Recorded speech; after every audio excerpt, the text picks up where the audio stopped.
Bonjour à tous, je suis ravie de vous retrouver aujourd'hui en vidéo. C'est vrai que la semaine dernière, je n'ai pas posté de nouvelles vidéos tout simplement parce qu'on est parti en week-end avec mon mari. Donc voilà, mais aujourd'hui je suis disponible, mais c'est peut-être pas une vidéo qui va intéresser tout le monde étant donné que je ne vais pas vous parler de livres, donc si c'est quelque chose qui ne vous intéresse pas, ne vous sentez pas obligé à regarder surtout.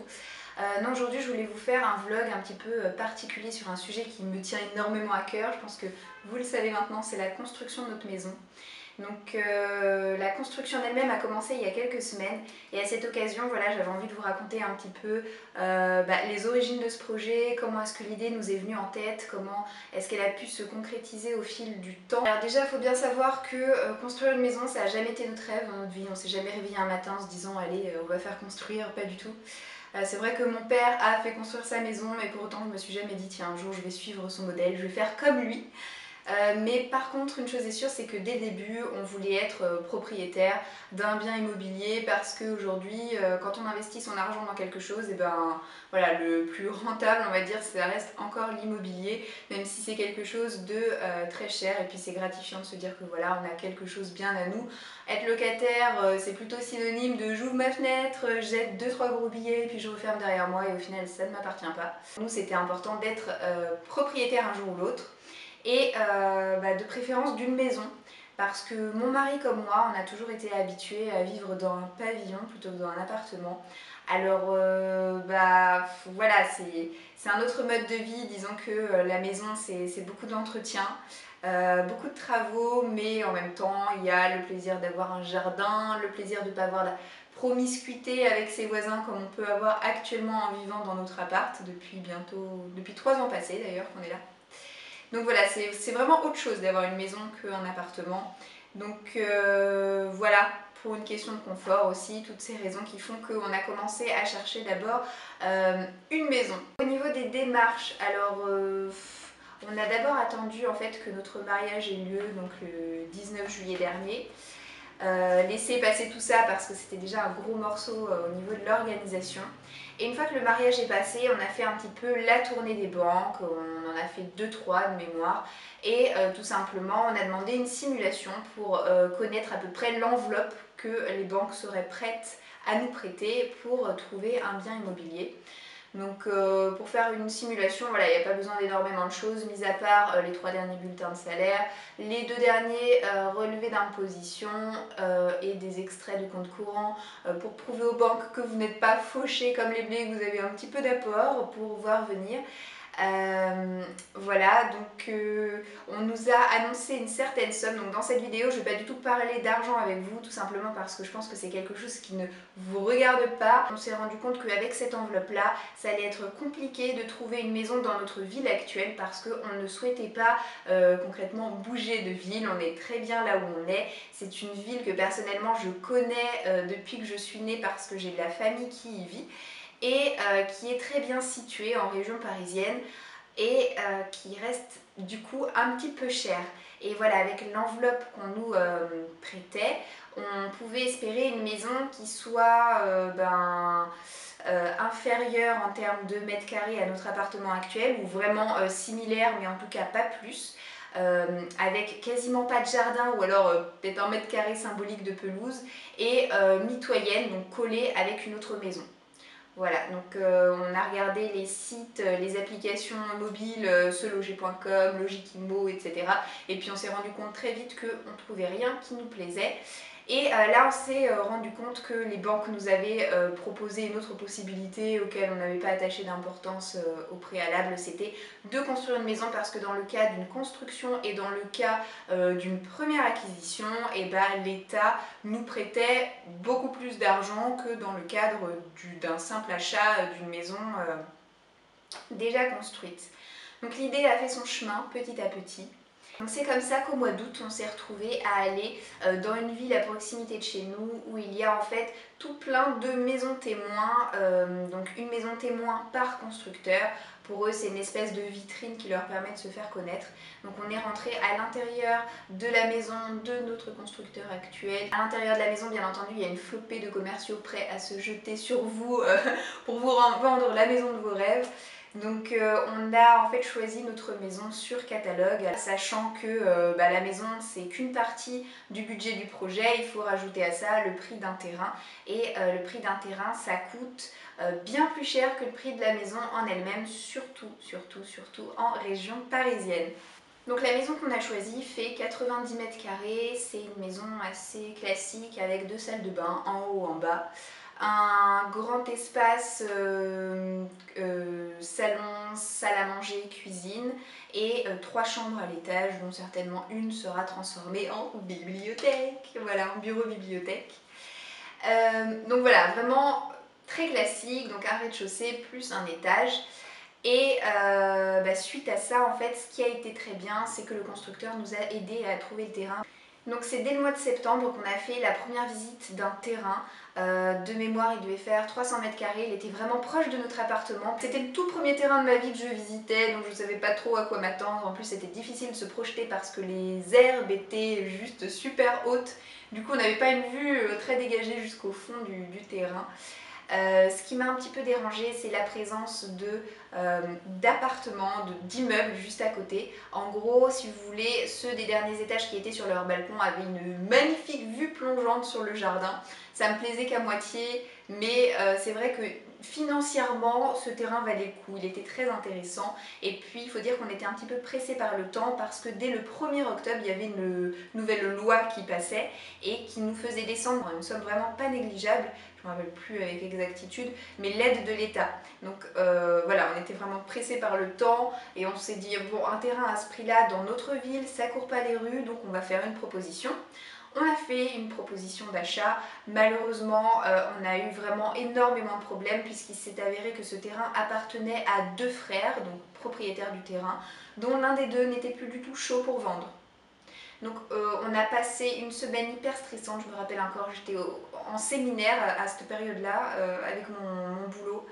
C'était une période absolument horrible, enfin j'y pensais tous les jours, on n'arrêtait pas de les relancer. Alors qu'est-ce que vous avez décidé? C'est ok, c'est pas ok, qu'est-ce qu'on fait? Et on était dans le flou total.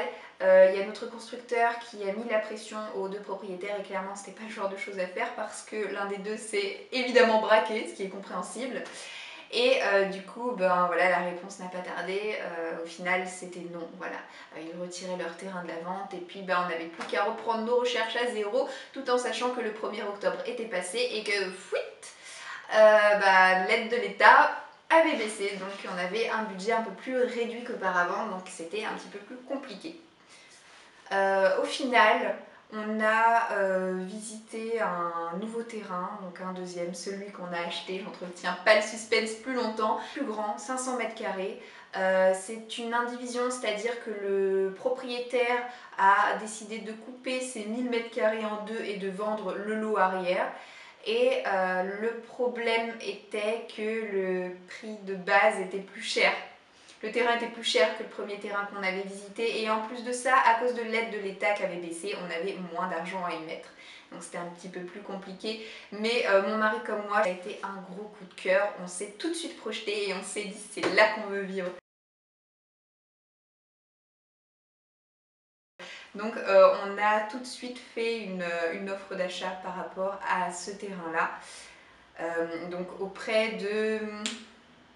je sais même plus comment ça s'appelle, je perds mes mots, auprès de l'agence immobilière donc, qui vendait ce terrain-là. Partant de là, je ne vais pas vous cacher que les choses se sont énormément accélérées, c'est-à-dire qu'on a repris rendez-vous à la banque qui nous semblait la plus à même de nous prêter le plus d'argent, on va dire, sur la plus longue durée qu'on a regardé tout simplement. On a fait, alors là c'était plus une simulation un peu dans le flou, c'était une simulation vraiment avec un projet clair, net et précis pour voir si ce projet était viable ou pas, si financièrement on pouvait tenir le coup. Suite à ce rendez-vous à la banque, on est passé chez la notaire et on est passé chez la notaire tout simplement le matin même où on partait en voyage de noces à l'île Maurice, donc début octobre. Donc quand je vous dis que tout s'est précipité, c'est tout s'est précipité, tout le monde était hyper réactif, alors on était ravis. Donc tout s'est bien passé et on a signé une promesse de vente donc qui nous engage en fait à acheter ce terrain sous condition que à la fois nos offres de prêt soient acceptées et sous condition d'avoir obtenu le fameux permis de construire. Voilà. On a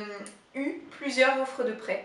Donc en tout, on doit en avoir 3-4, enfin, je ne sais plus le montant exact en tête, le nombre d'offres de prêt, donc avec des organismes prêteurs différents. Sachez également que si vous êtes salarié et que vous voulez avoir une offre de prêt pour acheter un bien immobilier, la plupart des boîtes proposent le 1% patronal, qui est une aide pour l'achat d'un bien immobilier avec un faible taux d'intérêt. Au mois de novembre, on a eu un premier rendez-vous au siège social de notre constructeur. Donc c'est pareil, quand on construit une maison, il faut être prêt dans sa tête à poser beaucoup de jours de congé pour pas grand chose. En l'occurrence, on a dû poser plein de jours de congé pour aller à la banque parce que bien entendu c'est ouvert du lundi au vendredi, sinon c'est pas drôle. Pareil pour aller au siège social du constructeur. Le rendez-vous dure une demi-heure, donc on se dit ok, on a posé une journée pour ça, c'est pas grave, de toute façon c'était obligatoire donc c'est pas comme si on avait le choix. Et en fait c'était tout simplement pour faire un point global sur notre dossier, voilà, rien de très folichon. Autrement, ce que je peux vous dire c'est que de novembre à mars, donc là vraiment ça s'est étiré en longueur, on a attendu un peu au compte-gouttes que toutes nos offres de prêt arrivent chez nous. Donc avec les tableaux d'amortissement, avec un dossier de dingue. Alors c'est pareil, il ne faut pas être allergique à la paperasse, hein, parce que ça y va, hein, les photocopies des cartes d'identité, des machins, des trucs, des chouettes et des bidules, il n'y a que ça. Et donc, entre novembre et mars, voilà, on a reçu au compte-gouttes toutes nos différentes offres de prêt. Autrement, au mois de décembre, il y a notre constructeur qui a déposé auprès de la mairie une demande de permis de construire. Donc là, c'est très bien. C'est beaucoup de paperasse, mais nous, on n'a pas du tout eu à s'en occuper. Donc c'est chouette. C'est vraiment le constructeur qui a tout fait lui-même comme un grand. Pour le permis de construire, ce qu'il faut savoir, c'est qu'en général, les mairies l'acceptent. Et puis les mairies ont 2 mois en fait pour notifier leur accord. Si jamais sous 2 mois vous n'avez pas eu de courrier ou quoi que ce soit d'accord, et bah c'est considéré comme étant accepté. Du coup suite à ça on a pu aller chercher notre petit panneau de permis de construire et le planter devant notre terrain. Et donc une fois qu'on a eu toutes nos offres de prêt, une fois qu'on a eu ce fameux permis de construire, et ben rien ne nous empêchait de reprendre un rendez-vous donc avec la notaire pour signer donc ce qu'ils appellent l'acte authentique, c'est-à-dire le dernier papier le plus important, celui qui vous garantit comme étant propriétaire du terrain. Et donc pour ça, en fait, à partir du mois d'avril, on a commencé à débloquer nos fonds, donc à débloquer nos différentes offres de prêt pour payer en fait le prix du terrain auprès de la notaire. Avant d'avoir le rendez-vous avec la notaire, on a eu un dernier rendez-vous au siège social, donc rebelote, il fallait reposer une journée, c'était génial. Pareil, il s'agissait tout bêtement de refaire un point sur la couleur de crépi qu'on a choisi, la couleur de je ne sais trop quoi, faire un petit point sur la situation financière, mais bon à ce stade-là tout était bouclé et Dieu merci. Et puis en définitive on a eu notre rendez-vous chez la notaire le 7 mai, je crois que je me rappellerai toute ma vie de cette date puisque le 7 mai ça y est on a été officiellement propriétaire de nos 500 mètres carrés de pelouse. Wouhou! À ça voilà je vais pas tarder à m'arrêter de vous raconter pour vous faire des vidéos vraiment au moment où ça a commencé à se construire. Puisque là chaque semaine eh ben, je vais sur le terrain, je filme un petit peu où est-ce que ça en est parce que toutes les semaines ça change en fait, c'est dingue.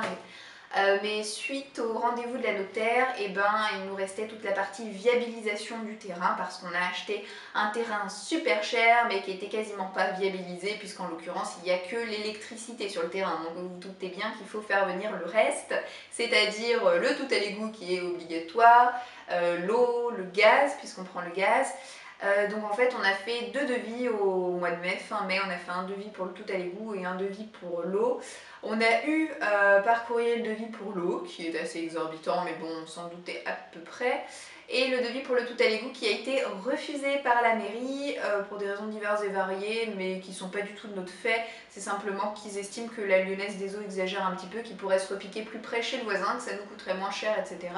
Donc malheureusement là je ne peux pas trop vous en dire plus, c'est encore en cours, mais concrètement il n'y a pas le feu au lac, je veux dire la seule chose qui est sûre c'est qu'on ne pourra pas emménager tant que le terrain ne sera pas viabilisé, ce qui paraît logique à tout le monde je pense. Mais voilà, en tout cas les travaux ont commencé début juin. et il pense, enfin quand je dis il, je parle de notre conducteur de chantier, il pense en fait qu'ils s'achèveront entre octobre, novembre ou vraiment décembre au plus tard. Donc c'est pour vous dire que ça avance super bien. En gros là c'est la bonne période de l'année pour construire. Il vaut mieux débuter les travaux quand il fait beau et chaud qu'en plein hiver quand il y a le gel, les pluies, etc. Donc voilà pour en gros la jeunesse, je sais pas comment vous appelez ça, mais pour la jeunesse de notre construction et ce projet qui est assez intense, qui est très stressant. Déjà je suis d'une nature assez anxieuse de base, mais on va dire dans quoi est-ce que je me suis lancée. Donc, je suis passée par de gros moments de découragement où je me suis dit qu'on n'allait jamais y arriver, que ce soit financièrement ou nerveusement. C'est quand même une chouette aventure, je pense que voilà, enfin c'est pas je pense, c'est je suis sûre, je ne regrette pas de m'être lancée là-dedans vraiment. Si c'était à refaire, ouais je referais tout pareil je pense.